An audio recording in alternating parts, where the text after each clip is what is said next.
उलमा फरमाते हैं कि कभी कभी अगले पर अगर बोझ न बने, गहरा न गुजरे, तो अपने रिश्तेदारों के घर जाना और वहाँ आराम करना, रात गुजारना, ये भी पाक महबूब की सुन्नत। और बल्कि बिलखुसूस जो अमीर लोग हैं वो कोशिश किया करें कि कभी कभी गरीब लोगों के घर जाके उन्हें फ़ोन करके कि आज हम आपके घर में ठहरेंगे, कुछ ऐसी चीज़ें ले जाइए, कोई खाने ले जाइए या कुछ बंदोबस्त करके चले जाइए कि उनको मुश्किल ना बने, लेकिन उनकी दिलदारी हो जाए और उनका मान बढ़ जाए और उनको ये महसूस हो कि ये हमारे रिश्तेदार। अक्सर तो ये होता है कि खाना दे खान परौने, ऐसे ही है ना, गरीबों से तल्लक ही कोई नहीं। हाँ, गरीब हमारे लगते ही कुछ नहीं, पैसा ही रिश्तेदार है। जिसके पास पैसा है वो करीब है चाहे कैसा है, और जिसके पास पैसा नहीं वो चाहे सगा भी है, वो सगा हमारा क्या लगा। पैसे की वजह से बहुत धुंधलाहट आ चुकी है, बहुत सारे मामलात इस तरह। लेकिन अच्छे लोग भी मौजूद हैं, वाक़यात मौजूद हैं, ऐसी राहें आज भी मौजूद हैं। लेकिन कोशिश कीजिए कि कभी कभी अपने गरीब रिश्तेदारों को फ़ोन कर लिया करें, उनका हाल हवाल पूछ लिया करें, उनके घर चले जाया करें, उनकी खैर खैरियत के लिए उनके घर में वक़्त गुजार लिया करें। वल्लाह रसूलुल्लाह की निगाह हो।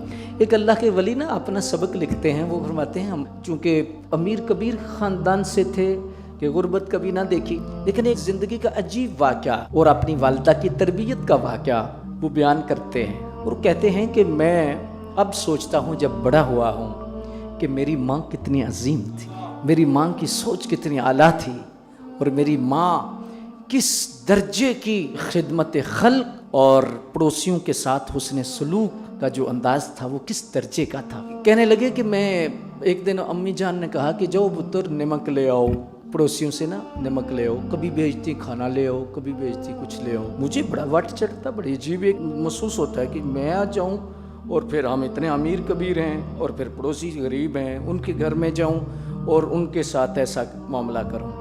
खैर माँ थी, कहने लगे मैं औखा सौखा होके जाता, नमक कभी ले आता, कभी को सालन ले आता, कभी ऐसा हो जाता। एक दिन दरवाज़ा खटकाना तो दरवाज़ा उसी पड़ोसन ने खटकाया उनका, उन्होंने सालन मांगा, उन्होंने कोई चीज़ें मांगी, हमने दे दी।